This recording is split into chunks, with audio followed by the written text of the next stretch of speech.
पहिले निरालाई गो नबी पहिले निरालाई पहिले निरालाई गो नबी दुई कदमे चुमो खाबो दुई कदमे चुमो खाबो चरणे धूली माखबो गाए पहिले निरालाई गो नबी पहिले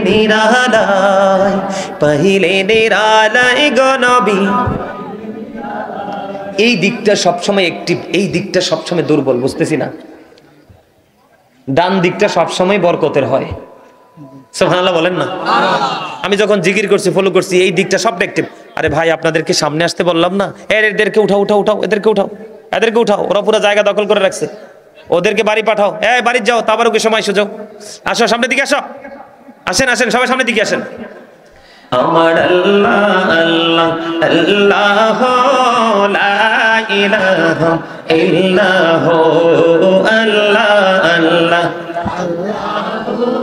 লা ইলাহা ইল্লাহু মনটা আমার পাগল পারা যেতে মদিনা আইরে মনটা আমার চাই যে শুধু যেতে মদিনায় অবুঝে মনের বোঝাই যত সে তো বোঝে না নবীজি আল্লাহ আল্লাহ মুহাম্মদ লা ইলাহা ইল্লাহু আল্লাহ আল্লাহ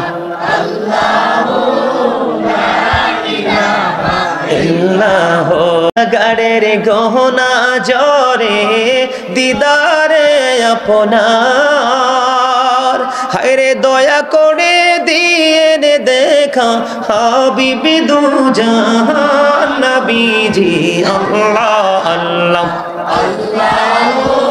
লা ইলাহা ইল্লাল্লাহ মুহাম্মাদুর রাসূলুল্লাহ সাল্লাল্লাহু আলাইহি ওয়াসাল্লাম আপনারা যদি প্রাণ খুলে আলোচনা শুনেন দুরূদ এবং জিকির করেন ম্যাক্সিমাম দুরূদের কাসিদা বন্ধু আমার লেখা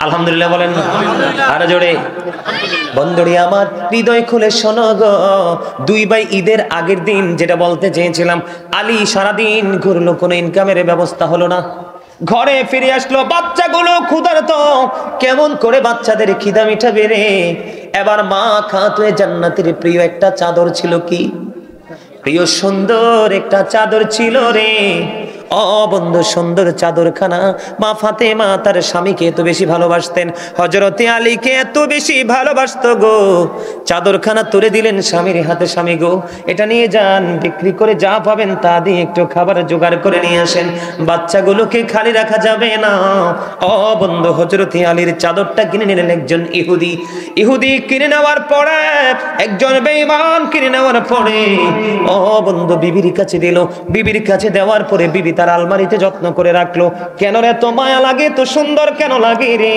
এটার মধ্যে কি ধরনের জাদু জানি আছে রে বন্ধু এবার কি করলেন এটাকে তার আলমারির মধ্যে বন্ধু যত্ন করে রেখে দিলেন যত্ন করে রেখে দেওয়ার পরে এবার কিনি রাত্র যখন হলো গভীর অন্ধকারাচ্ছন্ন পরিবেশ হয়ে গেল অন্ধকার রজনীতে এবার ইহুদির বিবি নজর দিয়ে চাইয়া দেখে ঘরে কোনো তিনি প্রদীপ জ্বালায় নাই ঘরে কোনো তিনি আলোর ব্যবস্থা করেনি কিন্তু কেন জানি অদৃশ্য এক নূরে পুরো রুমটা আলোকিত হয়ে গেছে এটার মধ্যে একটা সুই পড়লে পর্যন্ত দেখা যাবে এতটা গ্লেজি ছিল আলোটা এবার স্বামীকে বলল স্বামী গো ওই ঘরের মধ্যে কিন্তু আমি কোনো প্রদীপ জ্বালাইনি কিন্তু এত সুন্দর গ্লেজ করতে গিয়ে আসলো পরে তারা রুমের মধ্যে যাইয়া দেখে এই গ্লেজটা এসেছে মা খাতুনে জান্নাতের ফাতেমা খাতুনে জান্নাত ফাতেমার চাদর থেকে ঝুলঝুলে কন্যা সুবহানাল্লাহ এবার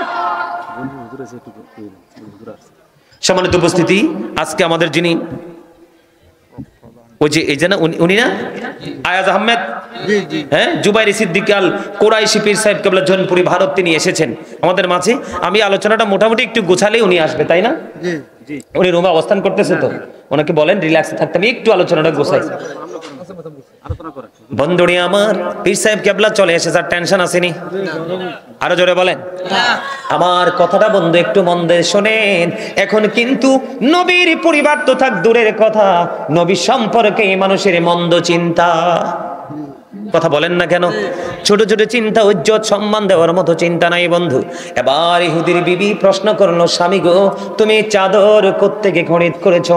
এবার তিনি বললেন, এই চাদর আমি এনেছি রাসূলের কন্যা ফাতেমার স্বামী হযরত আলীর কাছ থেকে। জোরে জোরে বলুন সুবহানাল্লাহ। স্বামী জলদি করে চলো গো, এই চাদর যার কাছ থেকে নিয়ে এসেছো তার কাছে নিয়ে আবার ফেরত দিব। এটার মধ্যে কি আছে রে? এত নূর চমকাচ্ছে, যে নূরের আলোতে অন্ধকার আচ্ছন্ন ঘর আমার আলোকিত হয়ে গেল। বন্ধু, ইহুদি চাদর নিয়ে গেলেন আপনার আমার প্রাণের নবীর কাছে। ওই চাদরের গ্লেজ দেখে তারা মুসলমান হয়ে যায়। আর বর্তমান প্রেক্ষাপটের নামদারি মুসলমান, মুনাফিক মার্কা মুসলমান, নামাজও ঠিক, রোজাও ঠিক, হজও ঠিক, কোরআনও ঠিক, নবীর সাথে বেয়াদবি করে করে প্রতিদিন প্রতিনিয়ত জাহান্নামী হয়ে যাচ্ছে। ঠিক কিনা বলেন বন্ধুরে আমার? ঈদের আগের দিন ইমাম হাসান হোসেন দুই ভাই জামা চাইলেন, কিন্তু হযরতে আলী তো গরিব রে, জামা কিনে দেওয়ার মতো কোনো সামর্থ্য নাই। আল্লাহ রাব্বুল আলামিন, আল্লাহর ফেরেশতা জিবরাইল কি দিয়ে দুই ভাইয়ের জন্য দর্জি বানাইয়া জামা পাঠাইয়া দিয়েছে। জোরে জোরে বলেন না সুবহানাল্লাহ। হাসান হোসেন দুই ভাইয়ের জন্য বন্ধু জামা পাঠিয়ে দিল। পরে আমার নবীজি ফাতেমার ঘরের মধ্যে প্রবেশ করলো। ফাতেমা, আজকে ঘরে কে এসেছিল? নবীজি তার কন্যাকে প্রশ্ন করলো, মা রে, আজকে ঘরে কে এসেছিল? বাবা গো, দর্জি এসে দুইজনকে জামা দিয়ে গেছে। এবার আমার নবী বলতেছে, মা, এটা দর্জি না, আল্লাহর পক্ষ থেকে ফেরেশতা পাঠিয়েছে আমার কলিজার টুকরা দুইজনের জন্য জান্নাত থেকে পোশাক নিয়ে। জোরে জোরে বলুন না সুবহানাল্লাহ, আর জোরে বলেন না সুবহানাল্লাহ। বন্ধু, এই জন্য আমার নবী বলেছেন, হুবা রাইহানাইয়া মিনাদ দুনিয়া। আমার নবী বলেছেন, ইমাম Hasan and Hussain to my flower in the world. আমার নবী বলেছেন, ইমাম হাসান হুসাইন দুই ভাই দুনিয়ায় আমার দুইটা ফুল। জোরে জোরে বলুন না সুবহানাল্লাহ, আর জোরে বলুন না সুবহানাল্লাহ। বন্ধুরে আমার, দুই ভাই মিলে হাতের লেখা লেখলেন। কি লেখলেন? দুই ভাই মিলে হাতের লেখা লেখলো। লেখার পরে বন্ধু আমার নবীজির কাছে গেল, নানা নানা গো, বলে দাও না কার হাতের লেখাটা বেশি সুন্দর হয়েছে। আমার নবী বললেন, না না, তুমি তোমার বাবার কাছে চলে যাও। হযরতে আলীর কাছে পাঠালেন। হযরতে আলীর কাছে যাইয়া বললেন, বাবা গো, আমরা দুই ভাই হাতের লেখা লিখেছি, বাবা বলে দাও না কার হাতের লেখা বেশি সুন্দর। এবার হযরতে আলী বললেন, বাবা গো, এই হাতের লেখার ফয়সালা আমি দিব না, চলে যাও তোমার মায়ের কাছে। এবার মা ফাতেমার কাছে চলে গেল, যাইয়া বলে, মা গো, আমরা দুই ভাই হাতের লেখা লিখেছি, দুই ভাইয়ের হাতের লেখার মধ্যে কার হাতের লেখা বেশি সুন্দর। মা খাতুনে জান্নাত ফাতেমা। আমি কিন্তু ইমাম হাসান হোসেনের মর্যাদা বোঝাচ্ছি, আপনারা কি বুঝতেছেন? আপনারা বিবেকবান, নিশ্চয়ই বুঝবেন বন্ধু।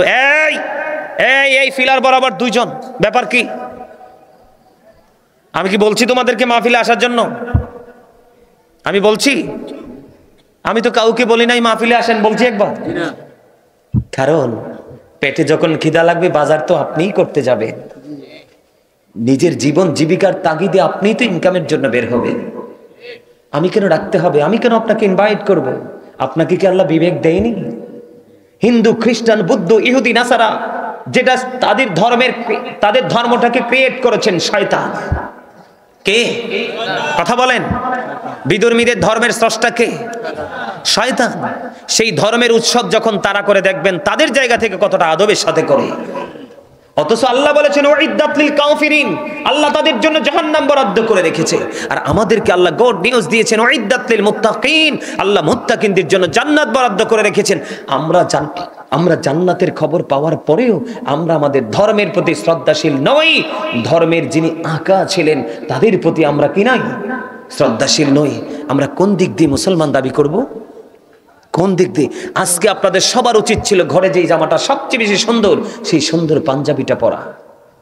কারণ আজকে তো আমাদের ঈদের দিন, আজকে আমাদের মিলন মেলা না? আজকে আমাদের মিলন মেলা। সমাজের সবার একজনের সাথে আরেকজনের দেখা হবে, কথোপকথন হবে, আমরা সবাই সম্মিলিতভাবে জলসায় বসবো, প্রেমময় কথাগুলো শুনবে। এটা ঈদের দিন, কিন্তু আমরা ঈদ হিসাবে নিতে পারিনি, আমরা নিয়েছি ফর্মালিটি হিসাবে। এটাই হলো আমাদের সবচেয়ে বড় গজবের জায়গা। আপনি পৃথিবীতে যাই মন চায় তাই করেন না, কেউ আপনাকে কোনো প্রতিবন্ধকতার বেড়াজালে আটকাবে না। কিন্তু যখন যেটা করার সেটা করতে হবে, তাহলেই হবেন আপনি সঠিক একজন মানুষ। আমরা যারা বক্তা, আমরা কি সব করি না? কথা বলেন, আমরা কি করি না? আমরা কি জীবনের যখন আলোচনার মাঠে আসি, যখন পড়াশোনা করি, তখন আমরা একজন মানুষ, কিন্তু দিন শেষে আমরাও আপনাদের মতো একজন মানুষ। আপনাদের মধ্যে যা আছে আমাদের মাঝেও তা আছে। আপনারা যেটা করতে চান আমরাও সেটা করি, তবে আমরা আপনাদের চাইতে ব্যতিক্রম। কেননা আল্লাহ বলেছেন ইন্নামা ইয়াখশাল্লাহ মিন ইবাদিহিল উলামা। আল্লাহ বলেছেন পৃথিবীতে যে বান্দা আমি পাঠিয়েছি এর মধ্যে আমি আল্লাহকে যদি ভয় করে থাকি সেটা হলো হক্কানি আলেমরা। জোরে কন্যা সুবহানাল্লাহ। আলেমদের মর্যাদা, আল্লাহ রাসূলের প্রেমিকদের মর্যাদা বাড়িয়েছেন কে? বন্ধুরে আমার, সেই দিকে প্রাসঙ্গিক আলোচনা করব না। আমি আবার বলছি, বন্ধু ভালো লাগলে হৃদয় উজাড় করে শোনো, আর খারাপ লাগলে বাড়ি চলে যাও, তাবারুকের সময় এসে নিয়ে যেও। কেউ তোমাদেরকে কোনো কিছু বলবে না বন্ধু। এটা জান্নাতের বাগান, এখান থেকে বাজার করার জায়গা। বলে হুজুর কি করব? আজকের পুরো ওয়াজ জুড়ে আপনি ঈমান বাজার করে নিয়ে যাবেন। আমি রাসূল তো অনেকও পড়ি, রাসূলের পরিবার নিয়ে কথা বলছি কোরআন হাদিস থেকে বন্ধু। এবার কি করলেন মনে আসেনি? হাতের লেখা, কি হাতের লেখা? মা খাতুনে জান্নাত ফাতেমার কাছে চলে গেল। মা ফাতেমা একটা ডাক দিয়ে বলল, বাবা তোমরা দুই ভাই সামনে দাঁড়াও, আমার কাছে 60টা মতি আছে। কয়টা মতি? আমার কাছে 60টা মতি আছে। তোমাদের সামনে আমি এগুলো নিক্ষেপ করব, যে যত বেশি কুড়াইতে পারবে তার লেখা তত বেশি সুন্দর বলে গণ্য হবে। আপনারা এত মানুষ, প্যান্ডেল ভরপুর, সুবহানাল্লাহ। এত লবণ না দিলে খাবার খেতে পারেন? কেন? স্বাদ হয় না। লবণ না দিলে যেমনি স্বাদ হয় না, স্বাদ না হলে যেমনি বক্ষণ করা যায় না, ঠিক তেমনি ভাবে আল্লাহ রাসূলের প্রেমিক যদি হতে না পারেন, আমল মজা লাগবে না। আর মজা না লাগলে কখনো আমল করার ইচ্ছা জাগবে না। প্রেম করেন কার সাথে? আল্লাহর সাথে। কিন্তু আল্লাহকে পাবেন কোথায়? আল্লাহ তো নাই। দেখা যায়, দেখা যায়, চোখে দেখা যায় আল্লাহ রে। কথা বলেন, দেখছেন জীবনে? We have not seen Allah yet we are to believe la ilaha illallah, there is no God but Allah। আমরা কি আল্লাহকে দেখিনি? বিশ্বাস করেছিলাম, আজও করছি, ভবিষ্যতেও করব। কিন্তু এই বিশ্বাসটা এনে দিয়েছেন কে? আল্লাহর প্রিয় হাবিব মুহাম্মদ রাসূলুল্লাহ সাল্লাল্লাহু আলাইহি ওয়াসাল্লাম। বন্ধুরে আমার, মা ফাতেমা কন্ডিশন দিয়ে দিলেন, 60টা মতি আমি তোমাদের দিকে নিক্ষেপ করব, যে যত বেশি নিতে পারবে গো তার হাতের লেখাটা বেশি সুন্দর বলে গণ্য হবে। মা খাতুনে জান্নাত ফাতেমা একটা একটা করে বন্ধু মতি নিক্ষেপ করলেন। মতি কয়টা? কয়টা? মুখস্থ করে জানে বন্ধু, তাদের মর্যাদা বোঝাচ্ছি। মা ফাতেমা একটা একটা করে সামনের দিকে নিক্ষেপ করতেছে বন্ধু। দুই ভাই তিনটা তিনটা করে 6টা করিয়ে নিল। আর আছে কয়টা? মানুষ কয়জন বন্ধু? মা ফাতেমা একটা মতি হাতে নেওয়ার আগে রে আল্লাহ রাব্বুল আলামিন জিব্রাইলকে একটা ডাক দিয়ে বললেন, জিব্রাইল জলদি চলে যাও ফাতেমার বাড়িতে। মনি জলদি করে যাও রে ফাতেমার বাড়িতে। যখন দেখবে ফাতেমা যখন একটা মতি দুই ভাইয়ের দিকে নিক্ষেপ করছে, তুমি 2টা টুকরা করে দুই ভাইয়ের ভাগে 2টা টুকরো দিয়ে দিও। মা ফাতেমা নিক্ষেপ করতে দেরি রে বন্ধু, আল্লাহর কুদরতি ভাবে বন্ধু প্র্যাকটিক্যালি দেখতে পাইলেন মা ফাতেমা নিক্ষেপ করতে দেরি, অটোমেটিক্যালি 2টা জোড়া থেকে মনে হয় আলাদা হয়ে দুই ভাই 2 অংশ নিয়ে গেল। মা ফাতেমা ডাক দিয়ে বলল, বাবা কারো লেখা বেশি সুন্দর নয়, কারো লেখা আবার বেশি খারাপ নয়, দুই ভাইয়ের লেখাটাই সমান সুন্দর। এই হলো হাসান হুসাইন, তাদের সাথে বন্ধু প্রেম করো। আমার নবী বলেছেন আল হাসান ওয়াল হুসাইন সাইয়্যিদা শাবাবি আহলিল জান্নাহ। আমার নবী বলেছেন ইমাম Hasan and Hussain are the leader of younger people in জান্নাহ। আমার নবী বলেছেন ইমাম হাসান হুসাইন জান্নাতে যুবকদের সরদার হবে। গত কিছুদিন আগে বন্ধু গিয়েছিলাম চট্টগ্রাম হাটহাজারীতে, তো প্রসঙ্গক্রমে অনেক বেশি যুবক দেখছিলাম, ঠিক নি রে? যুবক যখন দেখেছিলাম আমার প্রাণটা ভরে গেছে বন্ধু। তখন আমি তাদেরকে হাদিসটা শোনালাম। একটা ছেলে কলেজে পড়ে, এইমাত্র এইচএসসি পরীক্ষার্থী, এবার মনে হয় পরীক্ষা দিয়েছে। ছেলেটা আমার গাড়ির সামনে এসে দাঁড়ালো, হুজুর একটা প্রশ্ন আমার মধ্যে বালি ঘুরপাক খাচ্ছে, আপনি তো বলেছেন যুবকদের সর্দার হবে ইমাম হাসান হুসাইন দুই ভাই, হুজুর কত কত মানুষ 90 বছর 100 বছর 80 বছরে মারা যায়, তাদের ফয়সালাটা কি হবে গো হুজুর জানতে বড় মনে চায়। আমি তখন বললাম, বন্ধু অত্যন্ত চমৎকার প্রশ্ন তুমি করেছো। পৃথিবীতে যদিও বয়সের সময়সীমা ছেড়ে কেউ 70, কেউ 80, কেউ 90, কেউ 100, কেউ 120, কেউ 15তে মারা যায়, কিন্তু যারা সত্যিকারের নবী প্রেমিক ইমানদার হবে রে, তাদের সবাইকে জান্নাতে ঢুকানোর আগে আল্লাহ একেবারে নওজোয়ান বানিয়ে দিবে। জোরে জোরে কন্যা সুবহানাল্লাহ। যুবক, রাস্তার দিয়ে যদি স্কুলে যদি কোনো সুন্দর একটা মেয়ে যায়, তাকে ইফটিজিং করার চেষ্টা করো, কিন্তু তুমি যদি ইফটিজিং না করে তুমি ধৈর্য ধারণ করো, বাবা মা আল্লাহর উপর ভরসা করে, আল্লাহ বলেছেন ইন্নাল্লাহা ইউহিব্বুল মুতাওয়াক্কিলিন, আল্লাহর উপর যারা ভরসা করে আল্লাহ তাদেরকে পছন্দ করে। তুমি আল্লাহর উপর ভরসা করো, কারণ আল্লাহু খায়রুল মাকিরিন, আল্লাহ শ্রেষ্ঠ, ঠিক কিনা বলেন? কুল হু আল্লাহু আহাদ, আল্লাহ ইজ ওয়ান, আল্লাহ এক, লা শারিক, আল্লাহর সাথে কোনো শরীক নেই। আল্লাহর উপর ভরসা করো, পিতা মাতা তোমাকে টুকটুকি বউ ধরে ঘরে এনে দিবে বন্ধু। কিন্তু যে ছেলেটা মেয়েদেরকে ইফটিজিং করে রাস্তায় নোংরামি করে, এই ছেলের ভালো কোনো গড়ে বিয়ে হয় না, ঠিক কিনা বলেন? কারণ যখন বিয়ে আসবে মানুষ বলবে ইউ আর ক্যারেক্টারলেস। দাদা ঠিক না বেঠে? বলে ছেলের চরিত্র ভালো নয়, আমি এইদিকে আসতাম না। এইখানে আসার কারণ তোমরা যেহেতু ইয়াং মেন, যারা জান্নাতে যাবে তারাও ইয়াং হয়ে যাবে বন্ধু। এই জন্য আমি তোমাদেরকে বলে দিতে চাই, জান্নাতে একটা হুর আছে, হুরটার নাম হলো লোবা। কি? অন্ধকার রজনীতে যদি নজর দেয় পুরো পৃথিবী আলোকিত হয়ে যাবে। কোন লবণাক্ত সমুদ্রের মধ্যে যদি লোবা নামক খুরের থুতু নিক্ষেপ করে, লবণাক্ত পানিটা বন্ধ মধুর চেয়ে মিষ্টি হয়ে যাবে। অন্ধকার পৃথিবীর দিকে যদি লোবা নামক খুর তাদের দাঁত দেখে একটা মুস্কি হাসি দেয়, দাঁতের ঝলকানিতে পুরো পৃথিবী থেকে অন্ধকার দূর হয়ে যাবে। ওই রকম হুর তোমাদের জন্য জান্নাতে একাধিক বন্ধু বরাদ্দ। ইমাম হুসাইনের সাথে প্রেম করো, তার আদর্শকে অন্তরে ধারণ করো, বাস্তবায়ন করো, তাহলেই তোমার জীবন হবে ধন্য। তুমি দেখবে পৃথিবী, মানুষ বলে পৃথিবী নষ্ট হয়ে গেছে, মানুষ বলে পৃথিবী ধ্বংস হয়ে গেছে। ওয়াল্লাহি আল্লাহর কসম করে বলছি রে বন্ধু, আজকে জান্নাতের বাগানকে বন্ধু আমি সাক্ষী রেখে বলছি, আমার কাছে মনে হয় পৃথিবী অত্যন্ত মধুর জায়গা, কারণ এখানে ভরিয়ে দিয়েছেন আমার আল্লাহ প্রেম। ঠিক কিনা বলেন? আপনার চক্ষু যদি সুন্দর হয় পৃথিবী মনে হবে সুন্দর, আপনার অন্তর যদি ভালো হয় পৃথিবী মনে হবে ভালো, আপনার অন্তরে কখনোই নোংরামি পয়দা হবে না, ঠিক কিনা বলেন? বন্ধুরে আমার, এই জন্য বলছি ইমাম হাসান হুসাইনকে আল্লাহ ভালোবাসে কিনা? মর্যাদা আছে কিনা? কাউকে ছোট কাউকে বড় করেছে কিনা? বন্ধু এবার আমার দিকে নজর দেন। ছোট্ট দুই ভাই ঘোড়ায় চড়ে টকবক করে সফরে বের হলো। আমার দুই পাশে আমার দুই দাদা, ঠিক না বে ঠিক? দর্শক সারি তো আছে বন্ধু। দুই ভাই নজর দিলেন, দেখেন তাদের চরিত্র কত সুন্দর, তাদের মেন্টালিটি কতটা সার। দুই ভাই বন্ধু দেখতে পাইলেন একজন বুড়ো দাদু ওযু বানায়। কি বানা? বুড়ো দাদু ওযু বানাচ্ছে। এবার ইমাম হাসান হুসাইন দুই ভাই দেখলেন, এক ভাই আরেক ভাইকে ডেকে ডেকে বলে, ভাইয়া নজর দিয়ে চাইয়া দেখো গো, ওই বুড়ো দাদু আমল করার জন্য ওযু বানাচ্ছে, কিন্তু বুড়ো দাদুর ওযু তো পুরো ভুল হয়ে যাচ্ছে। সুবহানাল্লাহ বলেন না? এবার দুই ভাই মিলে ঘোড়ার মধ্যে পরামর্শ করলো, ভাইয়া কি করা যায় বলো না। এবার দুই ভাই মিলে, তারা অত্যন্ত বিচক্ষণ ছিল বন্ধু, কমপক্ষে তারা অনেক হাদিস আমার নবী থেকে তারা বর্ণনা করেছে। জোরে জোরে বলুন সুবহানাল্লাহ।